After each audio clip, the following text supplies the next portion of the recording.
Greetings and salutations, Exile. This is kind of going to be another video about how thralls work, but under the blacksmithing bench, just to kind of shape your understanding and to further flesh out the how thralls work, but with a little bit different adaptation than the previous video I did on armor benches, and I've kind of streamlined my thought process a little bit more. So I wanted to kind of go over a few fundamental bases.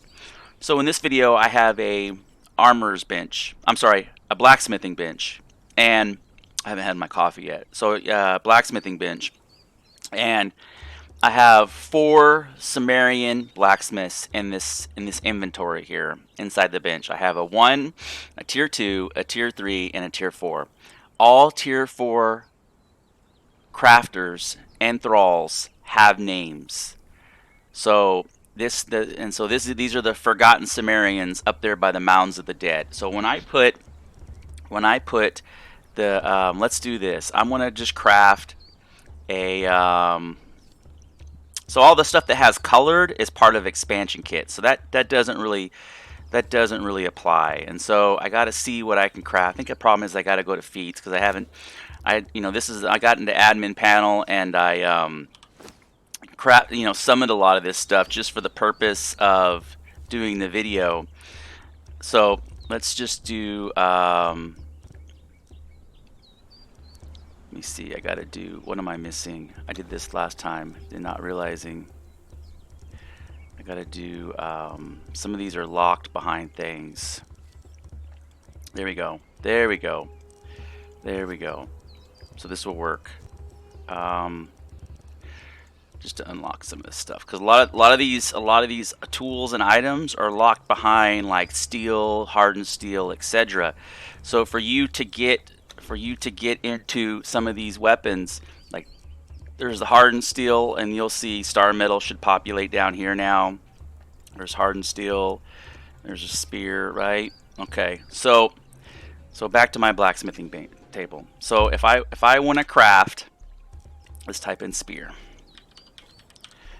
Okay, so if I want to craft a hardened spear, so you'll notice as I equip the 1, so my material cost is 30 hardened steel and 4 boards. Now when I do the tier 1, it's the same, but the advantage is it will manufacture quicker. So when I unequip this and I do the tier 2, you'll notice that the cost is reduced to 22 and 3. And then when I equip the 3, you'll notice now I have exceptional items that I can craft, right? So not only can I craft exceptional items that are part of the DLC kit that weren't available before, so not only do I get the cost reduction, but I can also craft, there is not an exceptional hardened steel. And so different thralls have different recipes that they're able to learn. For whatever reason, the exceptional spear isn't available with the tier 3 Sumerian thrall. But as an example, though, I have the normal version of the Pikmin, but now I can do the exceptional version, so it'll do more damage. Now when I add the flawless, which is the tier 4, you'll see that same thing applies. The same recipes are there, but you'll notice it's 12 instead of 16. Like we'll go back to the 3, right? Before it was 16 and 3. So the material cost bumped back up because it was exceptional, but the speed is still there, and the recipe is still there. Exceptional Pikmin long spear, right? Let's go back to the named, and you'll see flawless. So it goes regular, exceptional, and flawless as the quality type of material is the way to kind of judge this.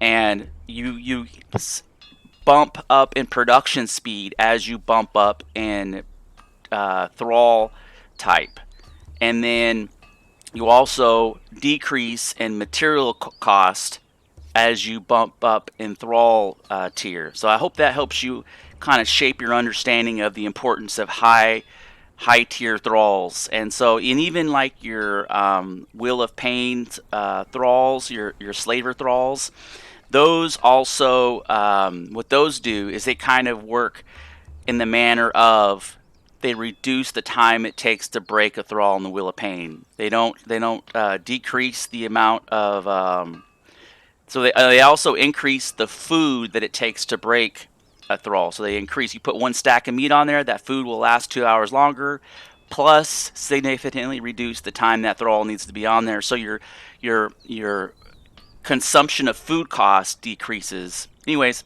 I hope this helps shape your understanding of kind of this of how some of these systems work, and that's really where my YouTube channel uh, specializes in is systems.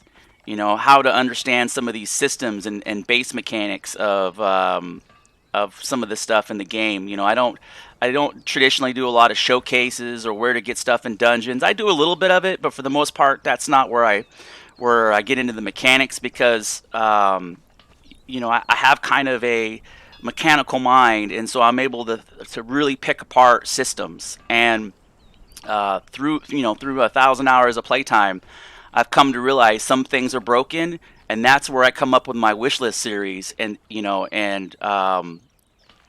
so watch the wish list series. Tell me what you think, if you agree or disagree about it, and always leave feedback. Anyways, like and subscribe, and I'm always welcome to criticism. Also, thank you.